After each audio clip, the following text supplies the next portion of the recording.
Everyone, hello. How are we all today? Excellent. I want to start by saying a huge thank you to the lovely person in the audience who loaned me their clicker. Please do come to the stage afterwards so I can give it back to you. So everyone, my name is Paul Fenwick, and I am excited about the future.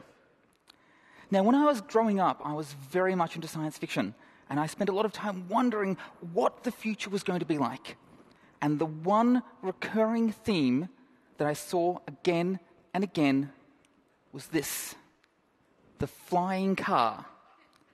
The future promised us flying cars and, more importantly, freaking awesome beards. And the future didn't really deliver on the flying cars, but thanks to the internet, anyone who owns a cat can have a freaking awesome beard.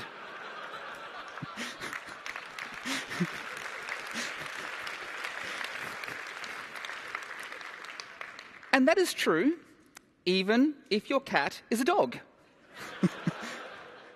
And, we also support recursion.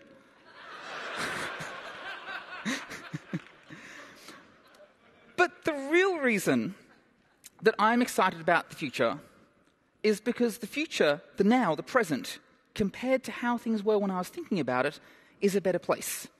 And it is a better place on humanitarian aspects on a global scale. To give you some examples, in between 1990 and 2010, 20 years, the under 5 mortality rate halved. In the year 2000, there was nowhere on Earth that recognized marriage equality. This year, we have just hit 10% of the world who can marry whomever they wish. And that is a huge achievement.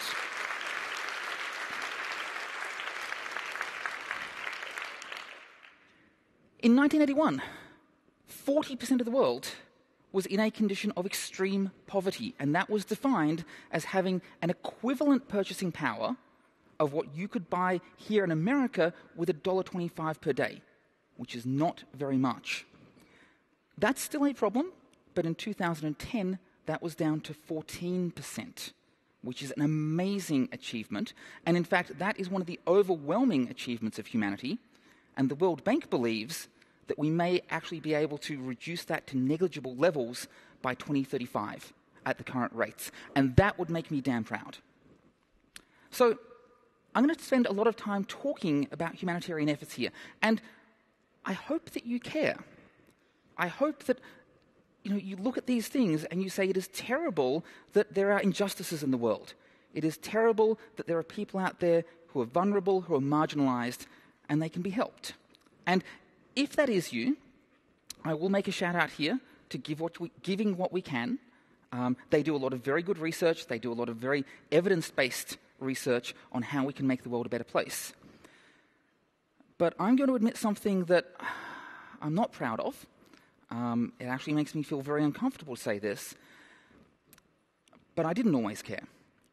If you go back 10 years ago, if you go back 5 years ago, if you go back even more recently than that, what people were doing in other parts of the world, what they were suffering from, wasn't something that I cared about. It wasn't something that entered my daily thoughts. I knew that it existed, but I had my own things to worry about.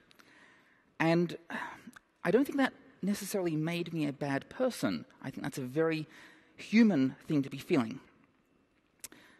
But if I could have the chance to send back a message to my past self, to try and convince my past self with the mind that I had back then, it would be this. At the moment, in 2014, we have about 5.25 billion people who are free of poverty. And that's defined on a multidimensional index. They have food, they have water, they have shelter, they have electricity. They have access to resources, to transport, to sanitation, all those basic things you need to be alive, to get things done, to be a person. But we still have 1.75 billion people who exist in some state of poverty. That is about 1/3 of that first number. And if you exist in a state of poverty, it is unlikely that you are pushing the realms of human knowledge. It is unlikely that you're submitting patch requests. It's unlikely that you're building great works of art.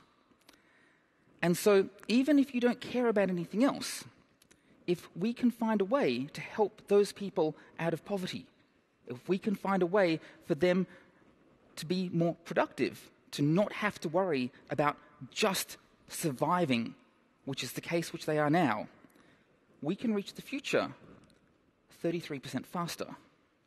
And I really want to reach the future. There is some really cool stuff there in terms of medicine, in terms of technology. If you think of what's happened over the last 20 years in terms of technological advances, and you could add an extra 7 years on top of that, technology from 7 years in the future, back now, that would be amazing. But whenever I talk about this sort of thing, there is one word that people always raise, this word overpopulation. And the history of this is fascinating, but I might be able to change how you think a little bit. First of all, the consumption of resources by humanity is something that needs serious attention, especially in the richer nations of the world. But this is a map of fertility rates throughout the world. And at the moment, more than 50% of the world's population lives in a country with less than the replacement fertility rate.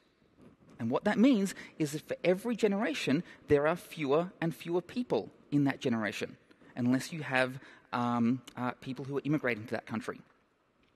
And in fact, this effect is so profound. Everywhere there, which is blue or cyan, those sorts of colors, is experiencing overall a net negative generational effect. And in fact, this is so strong that we have entered this period of peak child. There are now more children as a percentage of the population as there will ever be. In the future, we will see fewer and fewer children because fewer and fewer people will be having children. And we absolutely understand what the factors are involved with that. When people are given better living conditions, they choose to have fewer children. There is a lot more certainty in their lives. There's a lot more opportunity in their lives. And there is one factor which absolutely dominates this, and that is the education and empowerment of women. If you care about the future of the planet, the future of humanity, and I care very, very much, then funding and encouraging humanitarian efforts, especially those which empower women, is one of the most important things which you can do. So it's worth wondering, why is it that we have these divides? Why are some people better off than others?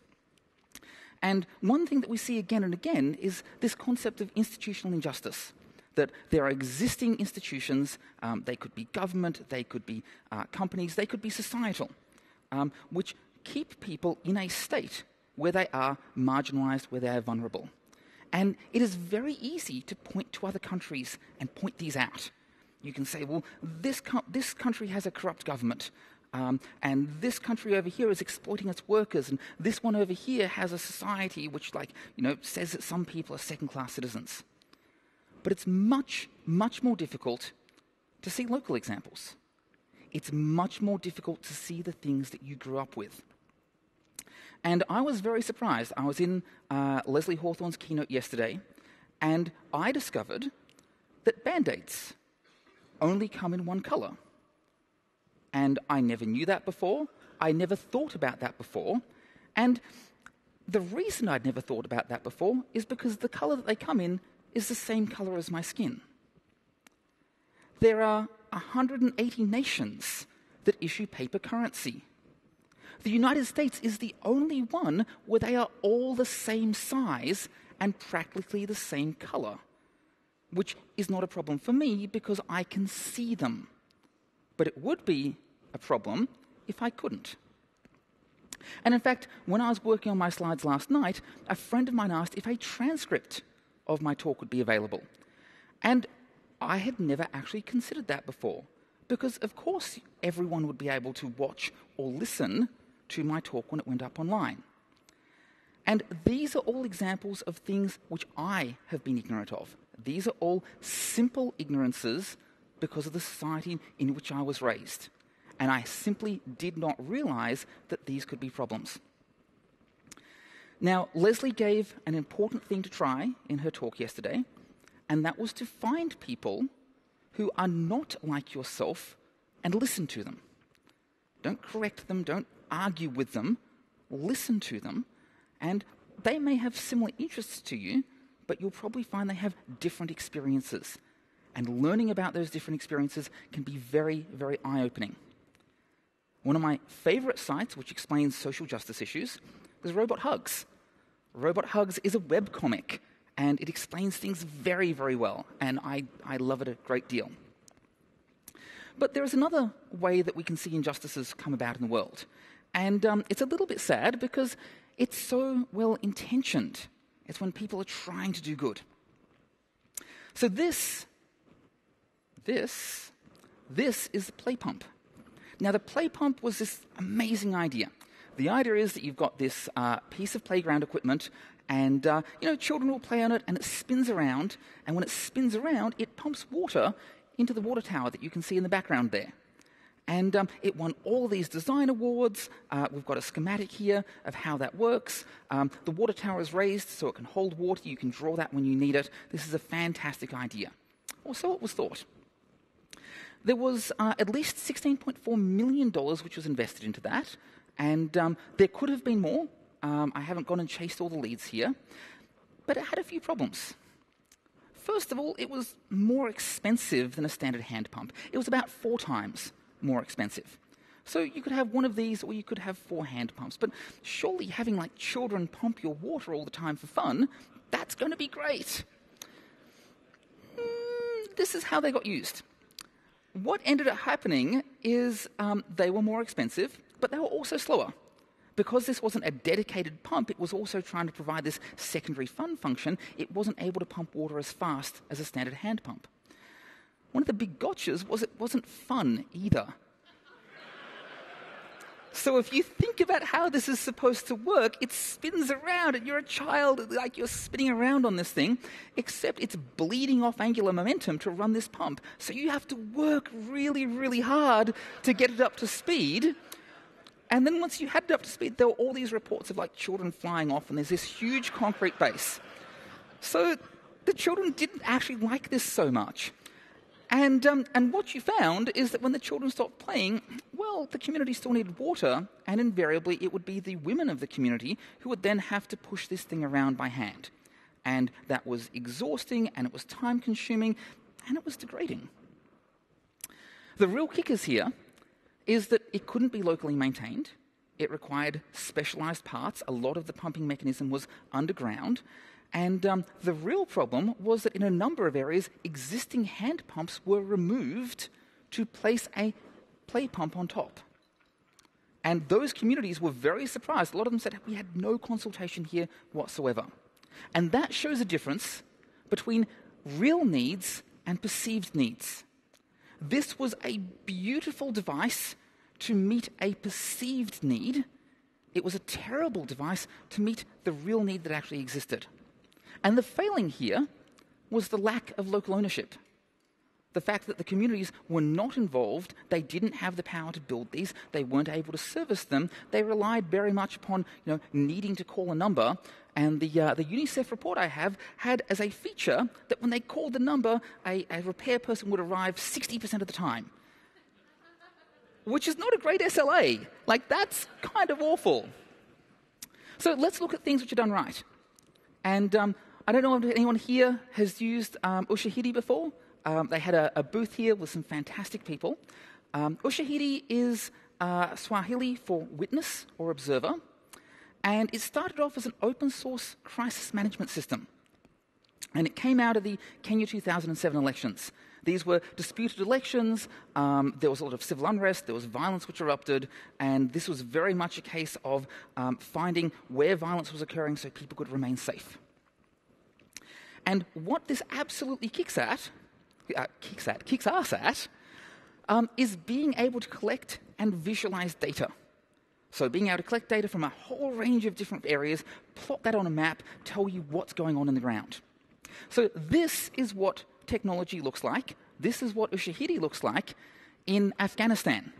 And I love this picture. This is a number of community leaders who are learning about how to operate with Ushahidi for water management.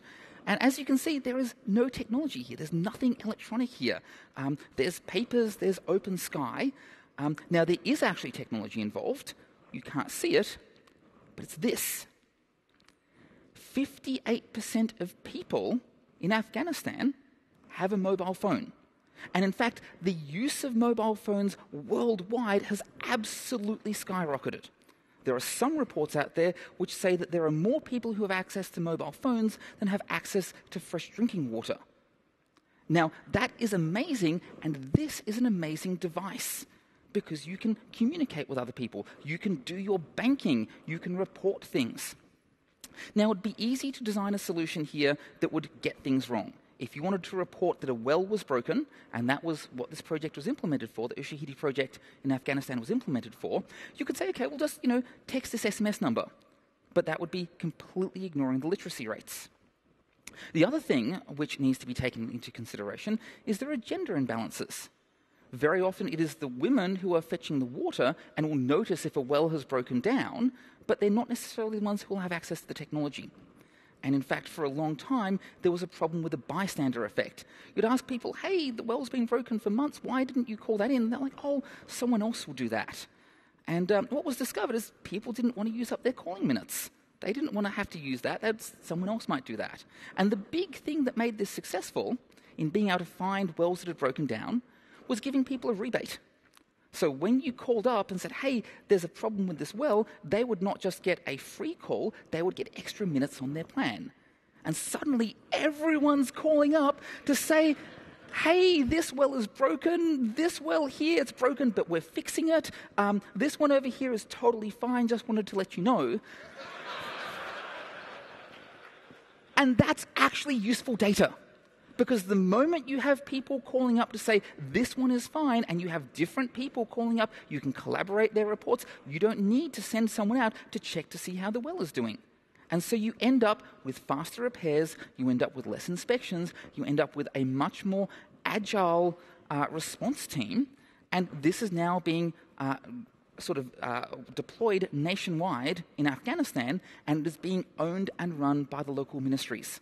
This is exactly what you want. The other thing which I had great joy in discovering this week is OpenMRS, the Open Medical Record System. Now, this also started in Kenya, and as far as I can tell, Kenya totally rocks when it comes to software. And it's been deployed on a nationwide scale in the Philippines, Bangladesh, and Rwanda as well. And the last time I checked how many medical records this was taking care of, it was more than 1 million records. And one of the great things about OpenMRS is this whole sense of local ownership. I spoke to a number of people in the team, and the one thing they don't do is say, oh, yeah, you want this thing, we'll go out and set it up for you, and then we'll manage your server and so on and so forth. No. They'll say, okay, we'll organize some training courses, and you'll get to spend 11 months of software engineering training, learning how to code, learning how this system works, learning how to customize it, learning how you can set up your own business supporting the local medical facilities who are using this software. It's also very important because you can do customizations of it. And I was very, very lucky to speak to Judy, who's one of the people who has worked in Kenya with some of the most disadvantaged people in the world. And we were talking about naming systems. And based upon, whereabouts you're from, you could be named after your grandparents, or you could be named after the seasons, or you could have names which are common in the family. And she noted that all the boys in her family were named Marichi. You could have name transpositions. It didn't matter which order you put your names in. And, addresses, people go, oh, yeah, go down there until you see the big tree, then turn left, and I'm in the third yellow house on the right. That would be an address. And trying to put that into a standard medical record system is hard. But if you have the people from the community, obviously they've got ways of figuring out who's who. That local knowledge can get used. And it does. It absolutely does. And what was fascinating is Judy said, hey, there's 42 different communities. They're all doing names in a different way. But one of the most wonderful things about things like OpenMRS is that they do actually spark local software industries. If you have people who are learning how to code, who are working on big projects, who are able to support other businesses, that's improving the entire infrastructure of the country. And that's what you want, that level of local ownership. So you might be wondering, hey, Paul's talking about all this humanitarian stuff. Is any of this relevant for your project? And I'm going to argue that yes, absolutely, because I want your project, and I hope that you want your project, to hit the future faster. I want you to get to the future as fast as you can. And to do that, you want to be able to attract as much talent as you can. And the thing that we need there is an inclusive community, because that means you can get as many people participating as possible. But the one thing I want you to remember is if you're going to do that, and I hope that you will need to think about that from the beginning. If you have an established community and everybody there is all the same, they're not going to realize that the Band-Aids only work for them. They're not going to realize that the currency is only something which works for them. You need to get people on board from the beginning if you want diversity. Otherwise, it becomes very, very hard. And you don't just need diversity of participants, you need diversity of governance. You need to have people who are actual stakeholders who have power. Now, one of the things you'll probably need to do with that, things like code of conduct, things like dispute resolutions, these have been done many, many times before. We actually have a local group, Stumptown Syndicate, who have done the Citizen Code of Conduct. If you're looking for a boilerplate for your community, I'd recommend you go and look at that. But the most important thing is that if you want to have proper diversity in your projects, which is going to let you hit the future just a little bit faster, you need to listen to people. Because one thing that you'll need to remember is that you cannot decide for others what is best for them. But you can listen to them, and you can make the world a better place. Everyone, thank you very much.